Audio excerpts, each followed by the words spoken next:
in 2016, as Antonia mentioned, I was chosen to create a crime strategies unit. And at that time in our county, we didn't have anything of the sort. So if you're in a county that does not currently have a crime strategies unit, I'll introduce you to that concept. But also in our office, no one really was familiar with analysts.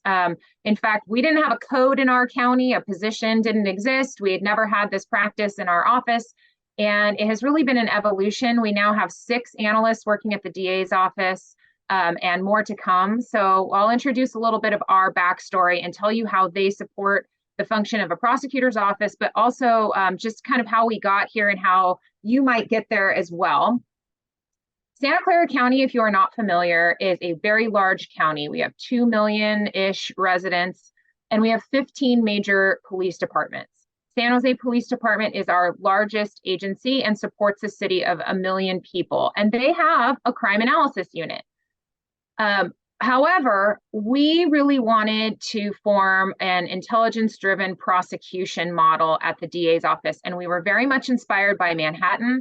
And so if you have ever heard Cy Vance or anyone from Manhattan talk about the theory behind the crime strategies unit, I repeat it often, and that is, if you have Al Capone, even if it's just on tax evasion, you need to know that he's Al Capone and you need to treat his tax evasion case appropriately. But how do you identify Al Capone in your jurisdiction? I think that one of the core concepts of a crime strategies unit is that the DA's office possesses a tremendous amount of intelligence within their files, but it really requires that there be some sort of infrastructure to assist in getting information from the unique data sets that we have at a prosecutor's office out of the file and into the collective intelligence community. And so intelligence-led prosecution really starts from this core concept that prosecutors have a tremendous amount of intelligence available to them from a variety of sources, and we'll look at some here, and that we need really an infrastructure whose job it is not to take a file and just go over and prosecute that individual file. But one of the things I constantly say to brand new baby DAs and up is look up from your file. What does this individual case mean to crime more broadly? Who is this offender more broadly? And so on my last slide, which I skipped past quickly, what we really look at is person-based intelligence, place-based intelligence, and problem-based intelligence. And I'll tell you what I mean by all 3 of those. But the core concept being, we have a ton of ability as prosecutors and at a DA's office to leverage a tremendous amount of information from our cases and from the other work that we do. But why a prosecutor's office? So if you're on a PCE webinar, I probably don't have to sell you on the power of a DA's office, but I will. We have a unique spot. And when I was brand new at the Crime Strategies Unit, let me say this, our Crime Strategies Unit was initially formed and funded through grants that were supported by the Police Chiefs Association. They got counterterrorism grants in 2016 to pay for 2 intelligence analysts as contractors from our Fusion Center. And so just to kind of unpack this a little bit, because I think it is something that can be replicated across the country, our analysts initially that we got were not DA office employees. They were actual employees of the Fusion Center. In Northern California, that's NCRIC, which is the Northern California Regional Intelligence Center. But there are Fusion Centers across the country. And if you don't know them and don't have a relationship with them, I highly encourage you to learn more about them, learn what kind of assets they have, because to this day, and Angel, my lead analyst, will talk more about this, we greatly benefit from our task force relationship with the Fusion Center in terms of our tools and just our intel capacity. But why a prosecutor's office? So initially, when our police chiefs were looking at who should lead a county-wide intel unit, they looked to our elected DA and said, well, you are the chief law enforcement officer in our county. You are the one who sits within all of the rest of us and touches all of our cases at some point. So a prosecutor's office is so core to bringing different agencies together, bringing different disciplines together, and having access to a tremendous amount of resources kind of at the center of this wheel in our county. We're also stronger together. This is a very unflattering photo of me with our police chief, our FBI SAC, and this was a massive operation that we led from the Crime Strategies Unit. And the police chief was originally going to do the press conference. And then he's like, actually, I'm just going to give it to Marisa and her analysts to talk about this big operation that was planned by us. We did warrant reviews, legal advice, intelligence sharing, and are really able to come up with a collaborative strategy to address crime. So I just kind of want to empower every prosecutor or analyst out there who's thinking, how is this going to look? Are the cops going to want to work with us? Yes, because in all caps at the bottom, as I tell little baby police officers from the academy on up, if you are a police officer, you can only ever hit a single on your own. If you want to score a home run, you need a prosecutor to file the case and to help hold this offender ultimately accountable. So you will need us at some point in the life cycle of this. And so if we get involved early and often and have our ongoing relationship, it just benefits us day after day. So where do prosecutors glean their intelligence? Unlike a police department, we're getting it from slightly different sources, and we have relationships with each individual police department to get some of their intelligence as well. So we get it from investigations, we can get it from the data that we have through our filings and our record management system. We get it from our evidence, from the cell phone downloads, from the Facebook rips, and all these other things in our cases. And human sources. I have to underscore this particular secret sauce in our unit. We work with police officers to help cultivate human source information. And again, you will need a prosecutor at some point to be involved if you're considering leveraging human intelligence, which we do through our analyst team. This is the current footprint of our crime strategies unit. If you want to know more specifically, me and Angel, you can, we'll have our contact information. You can contact us individually. But in the early days, we did not have this many people on the crime strategies unit. I always like to show a slide to my admin saying, yeah, year one, it was just a yellow box. It was just me. We had no analysts. We had to go find some. We didn't have any prosecutors. That's okay. We could do a lot with just having one person whose full-time job it is to do this kind of work. But now we have 5 analysts, we have 5 gun attorneys, and we have the support of a gun task force, which is a bunch of investigators who work with us. And all together, this is the footprint of our Crime Gun Intelligence Center, which is supported heavily by our orange boxes there, our crime analysts. So they support investigators, they support police departments, and they support prosecutors. What do we do specifically? Intelligence-driven prosecution. So we employ intel analysts, and Angel will talk specifically about what that means for our county and what she does. We are a liaison for county law enforcement initiatives. We host monthly meetings, we host weekly meetings, we host intel sharing, and bring all the cops together, supported by an analyst product that looks at everything collectively, puts out trend bulletins, helps support cases, and you'll see some examples in a minute. We do data reports, intel products, training and advice for law enforcement. And mostly, we are the lead law enforcement agency effort on burglaries, gun crimes, and intelligence more broadly. So if there's a big string, spree, or operation, we will be involved and our analysts will support it through a variety of products. And let me just say this, this did not happen overnight. You have to build up to this level of trust by putting yourself out there, hosting meetings, and letting people know what you can do. So you have to really show them case by case the value of working with you, just like anything else, right? And have to build trust over the course of years and multiple cases. We do intelligence analysis, disseminate it, and then we prosecute. Here are our major programs. We have a gun-related intelligence program. We do prosecution support. We are the Fed state liaison, so we have weekly calls with our U.S. attorneys. We do intelligence-driven cases, and then I'm going to talk about these last 2 through some concrete examples. Risk profiles, which is something that I really want everybody to leave here being encouraged to do. You can do this starting today, even without an entire team of analysts, and priority gun offenders. So the role of analysts.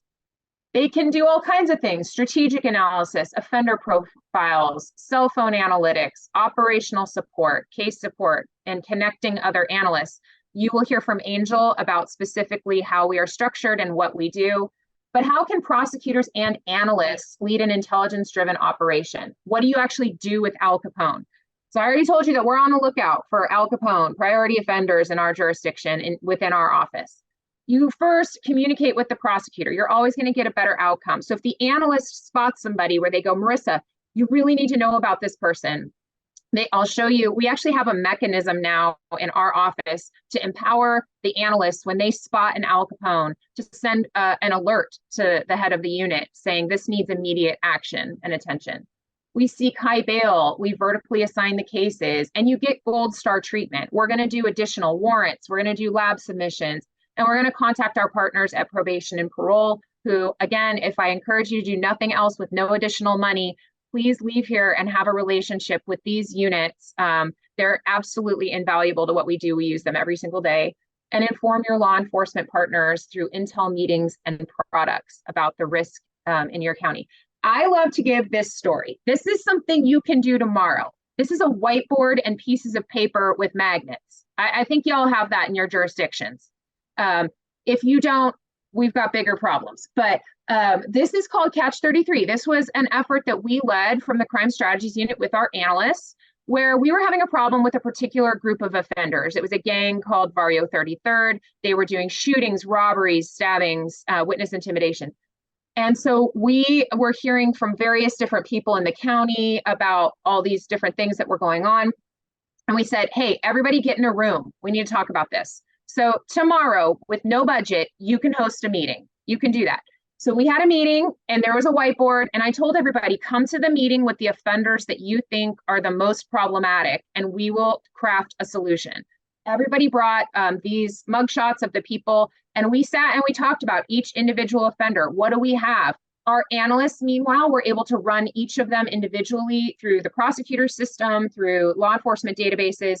And by the time we left that meeting, we had either an active criminal case that we could file, a plan to file a criminal case, or a strategy to get a want, either a probation search, a parole search, or some other action on each of these individuals by sitting in a room, having our analysts go through every single case. Some of these cases, and I just have to tell you, some of the, we say all the time, this is not low-hanging fruit that we deal with at the DA's office. We deal with fruit on the ground. Some of these cases were like cases that have been rejected for follow-up by the DA's office, and the follow-up was never done. And the follow-up was something minor like resubmit with a copy of the fingerprint report. And so, okay, somebody get that fingerprint report done. So on each individual case, we looked at it and the analyst went, hey, he has a gun possession case from last year that was never filed. Where's that? And I was like, bring it over, we'll file it. And so we ended up putting together a massive operation just by sitting with markers and a computer and an analyst to help look into each individual and come up with a strategy. And that is something that uniquely a prosecutor's office can lead. How do we get Al Capone in custody, and how do we help keep him there? And how do we get Al Capone's guns or cell phones or whatever else? It's through focused attention, hosting meetings, and leaning into the unique assets and access to resources that an analyst has. So what kind of infrastructure do we have at our office to support this? Our gun-related intelligence program, which is led by the DA's Office Crime Strategies Unit, has weekly intel meetings, and we link shootings in NIBIN, which is the database of images of expended shell casings. We identify priority offenders, we combat trafficking and build operations. But let me show you behind the curtain. This is a OneNote. You have Microsoft, I'm sure, at your office. I remember very early on going to a training, and PCE has regularly hosted trainings about crime strategies units, but I went to an early training hosted by Manhattan where they said, if you have Microsoft, you can run a crime strategies unit. And I totally agree with that. This is OneNote. This is where we host our individual cases that are NIBIN linked, but we also have OneNotes for Catch 33, for example. That operation had a OneNote where each page was a different offender, and this is accessible to the partners that are working on the cases. We also have a massive Excel infrastructure. So we, and Angel will talk about this too, our analysts each week feed and import a bunch of structured data so that we can run analysis about what's going on with our NIBIN leads, what's going on with our crime, and she'll show you some of that as well. This is our SharePoint, which is our shared crime strategies unit infrastructure of cases that we are working on and projects that the analysts are working on.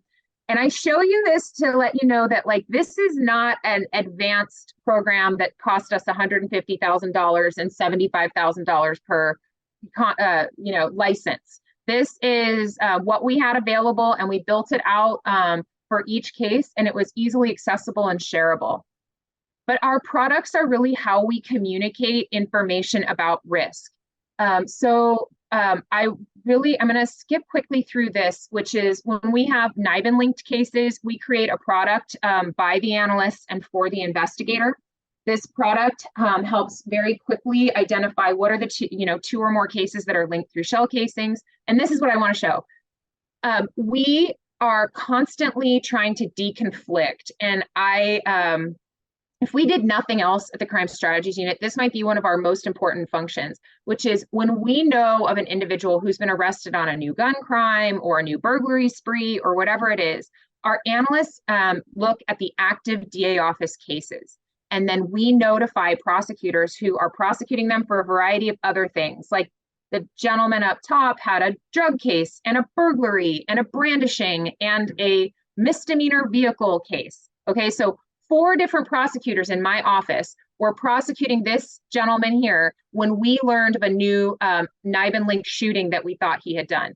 So if nothing else, we needed our analysts to immediately send an alert to these prosecutors to say, hey, we have a new case that you may not otherwise know of. So from a deconfliction standpoint, it is absolutely crucial that a prosecutor's office be thinking about these issues and have an infrastructure to notify prosecutors who may not know what their defendant is up to. I had a case last week, this is true, I mean, this happens all the time, but we had a case last week where in the morning, our defendant was supposed to have a preliminary hearing on a gun case, and he was out of custody, and that his case got continued a day. That afternoon, he's out selling drugs and possessing another gun and gets arrested. We learn about it, and I was able to call the prosecutor and say, hey, you know your guy you were supposed to have a hearing with this morning that you're going to see in court tomorrow? Yeah, he'll be there in handcuffs because he got arrested with another gun. So like this is the kind of information that prosecutors just don't usually have good visibility about. We just don't know about, we don't have that bridge between real-time crime information and intelligence and what's going on with you. Not only that, but let me just say this. And this is not unique to a prosecutor's office. This is true of everything. It's true of the police and other units as well. We do a very poor job of communicating within our silos. So we are silo breakers. We do link charts. Angel's going to get into lots of the different products, but I want to talk about one more thing. This is absolutely crucial. The request for action. This is just an email. But this is an email that goes out when our analyst spots a new crime with a crime driver and needs immediate attention from a supervisor or a DA. This is the analyst saying, look at this. This is Al Capone.